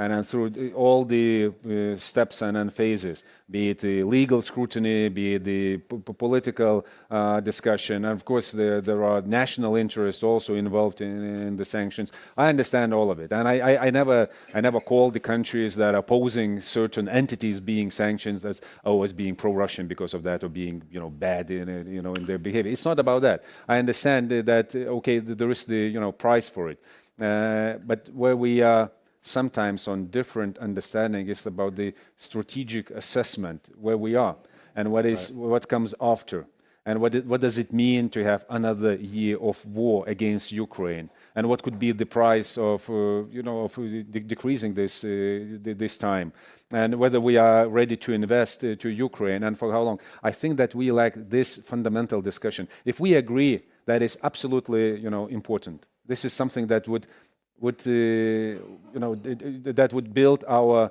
security architecture for generation to come. Whether it will be weak and shaky, and each time we will have to mobilize the resources, or we can guarantee peace for a decade or 2 decades. So I think that if we can agree on this, the solutions will come easier then, and it will be easier for politicians also to convince their societies on the budgets and on other measures. Because we still have the different vision. From Lithuania side, we promised and then we agreed with Ukraine that we will support the security and defense need 10 years. 10 years, 0.25% of our GDP will go to their defense. And that's what we will need to do. Because we understand that even there will be tomorrow the ceasefire, and day after tomorrow there will be the peace negotiations, and we will have it, in a just and long-lasting form. Anyways, the investment to Ukraine will be needed, because we will need their strong armed forces. They are strongest now in land forces in Europe. Who will finance them? Do we expect that Ukraine will do this instead of recovering the economy and industry? No, we will have to assist them, and that's a lot of money. And that's for the years to come. So I want that we would have in Europe this strategic vision, what is in front of us. You would say, okay, maybe there are alternatives. Yes, there are alternatives, but they are much worse, and they will cost us much more. And it's not only about the potential war. Clear message there. Europe needs to agree on the strategic situation. Thanks so much. We're out of time. Minister Budrys, thanks very much for joining us at the Politico Speakeasy. Thanks to everyone here. Next, thank you very much. My colleague Jan Chensky will sit down with Robert Voss, president of GLOBSEC, for our very last session at the Speakeasy. Sniff, sad. Yeah, thank you so much, Nick. And I know folks are eager to get on to lunch and a lot of things. But first of all, we just want to thank you all so much for being here. For those of you who have been here throughout the last 3 days or just joining us for our final session, I'm Cristina Gonzalez, executive producer of Politico's events for Europe. And we are so incredibly proud to have partnered with the GLOBSEC Forum for this event. So thank you all so much to GLOBSEC for the partnership. We also want to thank our partners at Google for helping us to make this possible. So without further ado, I would love to bring my colleague Jan Chensky back to the stage for our final discussion, as Nick says, with the president of GLOBSEC, Robert Voss. Thank you. Give them a round of applause. Thanks, Christina. And as they said, this is the final panel, and we're going to be talking to Robert Voss, the founder, the reason that this whole forum exists. I've been sort of focused on what we're doing here at the Speakeasy, and the big takeaways were a very strong focus on Ukraine, and we had a lot of reactions to the back and forth from Trump on the Polish troop decision, and so we had Poles from both sides of the political divide and ministers from across the region kind of talking about what that means for their sense of the reliability of American security guarantees. I'm interested, you have a much broader perspective. You brought this whole thing together and you've been around much more. What's your big takeaway from this year's GLOBSEC? So thank you very much. And it's, for me as an organizer, it's always great to close the conference because I feel much more revealed and at ease. A few months of relaxation. Well, not. I think one day, and then we have to start again. But I think that conference was this year super relevant. I have several very important takeaways. What dominated in the conversation, to a large extent, was several things. First, that there is a changed narrative around Ukraine. Ukraine is not anymore just a security consumer. They are a security provider to Europe. So they've been able to adapt so quickly in technology and AI that Europe now will be dependent on their technological base. So we will have to integrate them into the European security system.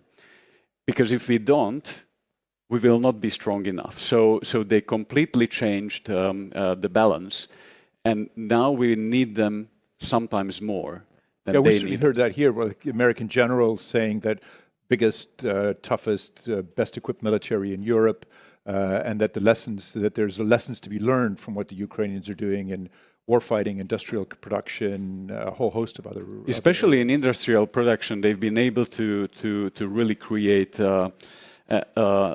an industry which is changing completely the battlefield, and Europe needs to learn from it. We are still not there. We still have many things to do, and that's the second point, that defense is not anymore just a military problem. It is an industrial problem. We have the political will, we have the money. A lot of money is being poured into defense, but there are bottlenecks. Why this money is not being translated into increased industrial capacity? And that's one of the analyses that GLOBSEC brought here on what are the bottlenecks in European military industry base. Was there a panel or a voice that sort of really spoke to you on that particular issue, of that? So there were several conversations on the main stage, on the round tables, side events, side meetings, and I'm particularly happy that we have hosted the largest number of CEOs from defense industry, investors, because industry has become the central part of making Europe stronger and more sovereign even. So the conversations were super relevant, and they were not only strategic and hypothetical, but very practical on how to make sure that Europe, that the money that we are spending in Europe translates into the real industrial capacity. And that's the key point. And we cannot do that without Ukraine.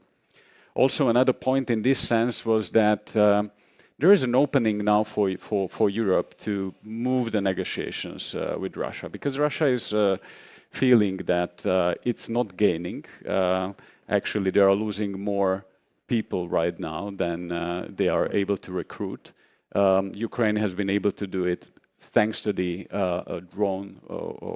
And especially Marco Rubio seems to have thrown in the towel on the American-led peace negotiations. Exactly. So it does leave an opening for. I think we have an opening for several next month that we have to close, and we have to come up with. You picked that up at the forum here. People talking about that.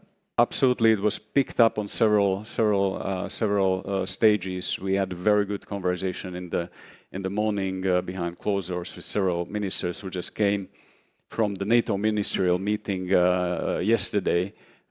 We had around 10 ministers who came just from the NATO meeting, so we had super relevant conversations around this. So we still have to discuss who will be in charge of all of this, but we realize that now is the moment for Europeans, because Americans are preoccupied with other Did any problems. names come up? As you know, there's been talk of Stubb, of Merkel, a host of other ones. Anybody? Did you get? I think this is less about names than about the structure and how we approach it, and we are still not there. Right. But I think we need to use the upcoming several weeks to clarify it. So technology, very important. Sovereignty in 2026 is industrial, digital, and technological before it is military. Supply chain, semiconductors, AI, data, and especially there were a lot of conversations about what the artificial intelligence will bring to the cybersecurity. Because in few months, if the new models of AI will be released, new Anthropic and many others, this will be a game changer for cybersecurity. And I think that we have such a huge investment gap in many areas in Europe that is not possible to close only by public spending. So one of the very important conversations was how do we mobilize private capital into areas that are needed in Europe, and that has dominated many of the discussions on the sidelines. Yeah, we had the deputy head of NATO's transformation, the Italian admiral, the Italian general rather, and so he talked exactly about the AI and the need to integrate AI into warfighting, but how you also keep sort of ethical barriers on that, so that you always have a human at the end of the making the final decision as to attack or not. So interesting issue as well, which I think was sort of reflected elsewhere in the conversations too. Yes, absolutely. And an overall takeaway is that leaders are realizing that we are in one of the largest global systemic transformation. And when I compare it with the mood last year, there is more complaining and whining that the old world is going away and we need to get it back, and how do we protect it?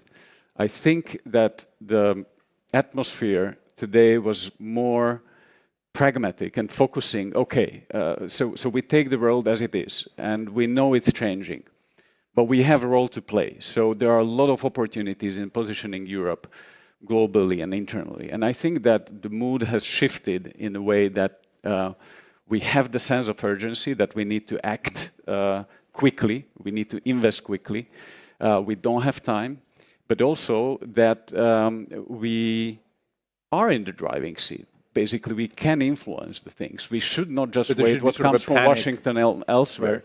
So there is more realization of a European approach, and I think it's very good.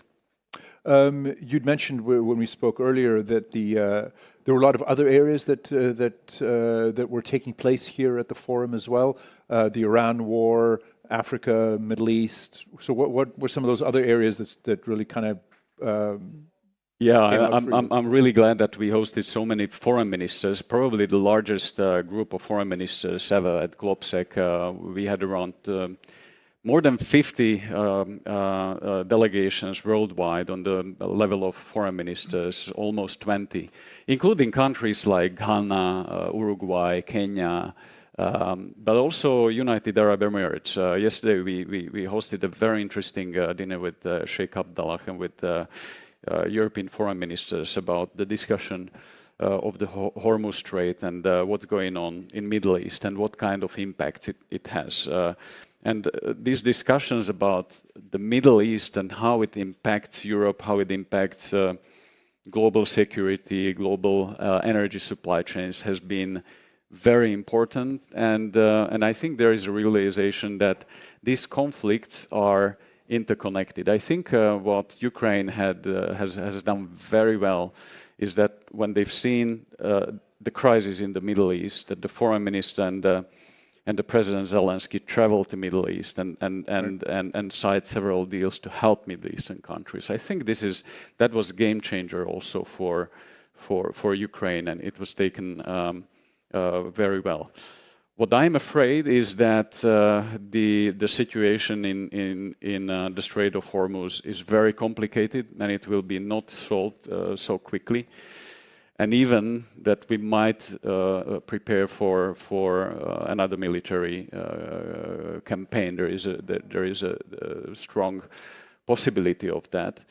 But neither of the choices are not good. And I think that in some point there will need to be an international coalition of willing to open the Strait of Hormuz. Some of the ministers we had here at the Speakeasy were talking about this French-British effort to help open the Strait of Hormuz on the condition that there's some sort of a ceasefire and that the fighting ends. Did you pick up conversations on that as well? That where the Europeans are with that and their relationship with the pressure they're getting from the United States to get involved? There were a lot of conversations about it, and Europeans are feeling that war is not European war, that it was not consulted with them, and now we have to somehow clean the mess that is done. But the thing is that the consequences are really global and they are affecting Europe. And the real effects of those the impact on energy, on inflation, on many things will just come, and they will be severe. So I think eventually it is a global problem. It is a European problem as well. And I think there will need to be a coalition, maybe not led by the United States, to open Hormuz. And we'll see what shape and what time this can happen. But the consequences are not only on oil and gas, but fertilizers. Right. So this might be really a problem of very soon of hunger as well. So I think we still will see the real consequences that will come. So there have been big political changes in the region, the big one, the Hungarian election. How was that reflected in who you managed to get here and the voices at the forum? I'm very happy that after so many years, we finally had a Hungarian presence. And in previous years, there was no official Hungarian presence. In the past, we had even Viktor Orbán, but it was. I've seen photos, yeah, on some. Yeah, even Viktor Orbán and Peter Szijjártó, but that was 6, 7, 8 years ago. And then they stopped going to international gatherings, including GLOBSEC, MSC, and others. But I'm very happy that we managed to get Anita Orbán, the first or the only deputy prime minister. She has been with GLOBSEC before, and now in the new position. And it was really great to see Hungary back on the international stage. And in Europe. So I'm very happy about that. And she came right after the meetings the first meeting in Poland, Austria, and the NATO foreign ministers meeting, and just few days in office. So this was really the first speech of Hungarian foreign minister. In a sense that they're kind of reintegrating with... exactly, right. Exactly. I did notice that there were, here at the Speakeasy, we had the two sides of the Polish political divide. The president's people and the prime minister's people were both here. And I think more broadly in the forum, you had both sides of the Czech political divide, the president's people and the prime minister's people as well. What kind of role do you see for institutions like yours in bridging these often very deeply politically divided countries? This is a very important question that you pose, because I think that we are seeing the trend in the societies that you see huge rifts, and the politics is getting very complicated. Some people are not speaking to each other, and then you need forums like GLOBSEC, which are able to bring together different perspectives, yes, from Poland, the government, but also the president's people. In Czech Republic, we had the President Pavel, but also the Deputy Prime Minister Havlicek. The Foreign Minister was also attending several meetings, including the meeting we hosted with Sheikh Abdallah. And several ministers had a number of bilaterals. So this is very important, because at places like GLOBSEC, you need to be able to create a interaction between opposing views, and that's the mission of these kind of conferences. At the end, Alex Stubb mentioned that in this global systemic transformation, and he mentioned it in this book, places like GLOBSEC are extremely important for forming the new thinking, what will emerge. And he named GLOBSEC and several others, which I'm very, very happy about. So I think this is a very important role of places like this. So what do you think is the balance between the open public events, what we have here, all the stages that you have here around the hotel, and then you mentioned the private meeting with Sheikh Abdallah and the other meetings that are taking place. So what's the driving So here at the conference we had over 2,000 people from 86 countries with more than 50 political delegations and dozens of CEOs. We had more than 110 formats on main stages, including Politico Speakeasy for the first time, which I'm very happy that they're all public. Yeah, I think it worked really well. It was, But more than 50% of the things are being discussed closed door, right. Chatham House, behind the closed door, and that's the soul of the conference, the meeting place, the bilateral meetings, the multilateral meetings. There's a reason for these people to gather, and then they can actually... Exactly. I'm meeting people who have been able to go to the main stage only once or twice because they are busy with meetings right. all the day. And that's the reason people are coming, because it's the real live meeting place where you can do the political business within 2-3 days, meet the right stakeholders from public, private, media. And that's the real soul of the conference. So these closed-door meetings are very important, because sometimes you need very frank conversations that you cannot do in front of the cameras. And that is something that we are providing very strongly, and it's more than, I would say it's more than 50% of all that's happening at the GLOBSEC forum. And so you've shifted from Bratislava to Prague a few years ago. Has that worked out well? Are you pleased with the change? I think it worked out very well. This is the third year we are organizing it here in Prague, and I'm extremely happy that we are in this city, because it has become a real home. Prague is a beautiful city, especially in May when you go out. It's I would have no idea because I've been in this hotel for 3 days. I've been also inside, but we had the Geotech garden where you can get a free beer, a Czech beer, which is also very great. It was great, right? Yeah. And I think that it allowed us to grow. It allowed us to become even more independent and increase the number of events and formats that we are doing. So this is the third year. We had really physical limitations in the old